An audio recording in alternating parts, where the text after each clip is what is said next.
Nasib tragis Bribda Saily, gagal nikah, kehilangan seragam, dan terancam hukuman mati.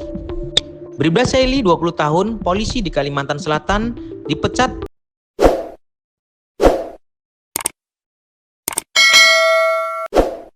Tak hanya dipecat, anggota Satsamapta Polres Banjarbaru itu juga batal menikah. Bribda Muhammad Saily harus mendekam di penjara setelah membunuh dan meniduri mahasiswi Universitas Lambung Mangkurat ULM Zahra Dilla 20 tahun. Ironisnya, Zahra merupakan teman dari calon istri Bribda Saily sendiri.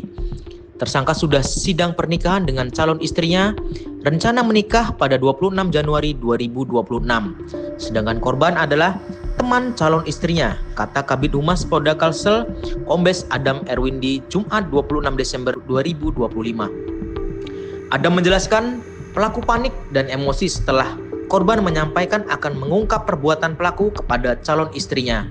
Dari hasil pemeriksaan, keduanya sempat melakukan hubungan badan.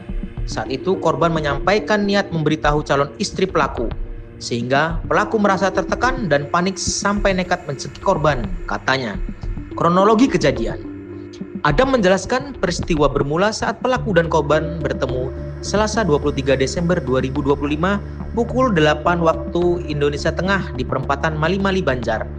Korban menggunakan sepeda motor sementara pelaku menggunakan mobil, katanya. Setelah bertemu, sepeda motor korban diparkir di minimarket tak jauh dari lokasi pertemuan. Keduanya kemudian melanjutkan perjalanan menggunakan mobil milik pelaku ke wisata Bukit Batu sekira pukul 21 WITA. Pada pukul 23 WITA, keduanya beranjak dari Bukit Batu menuju landasan Ulin Banjarbaru. Di sana, pelaku mampir ke rumah kakaknya. Pelaku mampir karena calon istrinya menelpon terus, sehingga membuat alibi sedang berada di rumah kakaknya, ujar Adam tanpa menjelaskan apakah saat itu ZD ikut turun atau tetap di dalam mobil. Masih sebagaimana pengakuan Saily yang kemarin mengenakan baju tahanan warna oranye, keduanya melanjutkan perjalanan ke Banjarbaru. Perjalanan ke Banjarmasin Rabu 24 Desember 2025 dini hari dan berhenti di Jalan Amayani KM 15 Gambut. Di sana mereka mengobrol dan sempat melakukan hubungan badan. Jelas Adam menirukan keterangan pelaku. Selanjutnya terjadi cekcok antara keduanya. Pelaku takut perbuatan dilaporkan korban kepada calon istrinya. Karena panik dan emosi, pelaku mencekik korban sehingga tak sadarkan diri. Pelaku mengakui mencekik korban hingga menyebabkan yang bersangkutan meninggal dunia, terang Adam. Setelah mengetahui korban meninggal, pelaku kemudian membawa jasad korban dengan niatan membuangnya ke sungai bawah jembatan depan STIHSA Banjarmasin. Namun, itu diurungkan usai ia parkir di STIHSA dan melihat gorong-gorong terbuka. Ia pun langsung membuang korban di sana dan pulang ke rumah. Korban kemudian ditemukan pagi harinya. Atas perbuatannya, oknum polisi tersebut dijerat pasal berlapis. Jeratan pertama, Saily dijerat pasal 338 KUHP tentang pembunuhan dengan ancaman maksimal 20 tahun pidana penjara. Selain itu, pelaku juga dijerat dengan pasal 364 KUHP tentang pencurian dengan kekerasan maksimal penjara 9 tahun karena ada sejumlah barang korban yang diambilnya, termasuk HP korban yang dibuang di rawa. Selain diproses hukum pidana, personel Satsamapta Polres Banjarbaru tersebut juga dipastikan mendapat sanksi etik berupa pemecatan. Kabid Propam Polda Kalsel, Kombes Heri Purnomo mengatakan, berdasarkan hasil pemeriksaan telah didapat kesimpulan pelaku melakukan pelanggaran berat kode etik profesi Polri. Sanksi yang direkomendasikan adalah pemberhentian tidak dengan hormat (PTDH), katanya. Terungkap pula, dalam pemeriksaan pelaku berupaya menutupi perbuatannya dengan membawa dua nama pria yang turut serta dalam pembunuhan tersebut. Dua orang sempat dikaitkan tersangka ikut terlibat, yakni Zaimul dan Guldam, jelasnya. Namun, berdasarkan fakta yang didapat petugas, hingga saat ini belum ditemukan adanya keterlibatan dua orang tersebut dalam kasus ini. Zaimul itu mantan pacar korban, sedangkan Guldam merupakan sahabat korban, terang Adam. Lebih lanjut, Adam juga mengungkapkan tersangka juga sempat membuat alibi untuk mengaburkan jejak, yakni dengan memberikan informasi kepada beberapa orang bahwa korban tidak bertemu dengannya.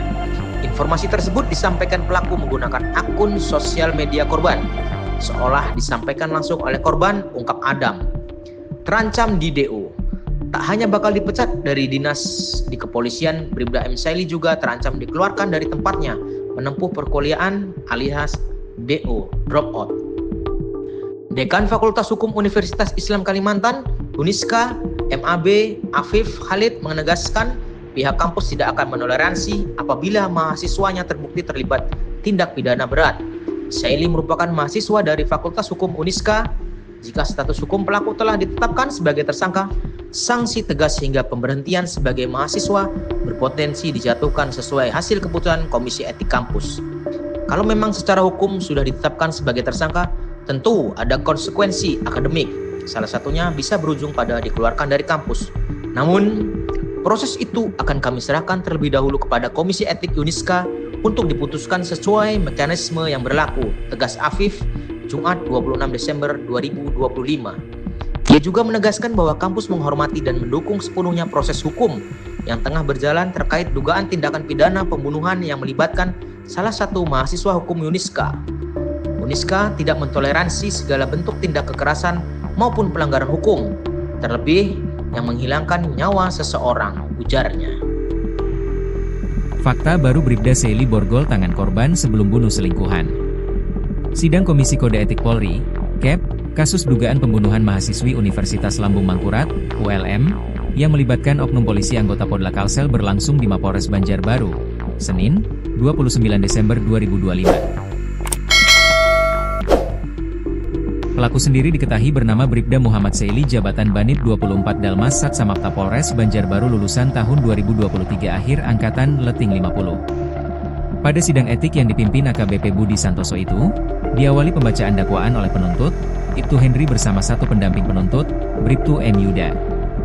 Dalam dakwaannya menjelaskan bahwa terduga pelanggar menghabisi nyawa korban dengan cara mencekik lehernya hingga korban tidak sadarkan diri.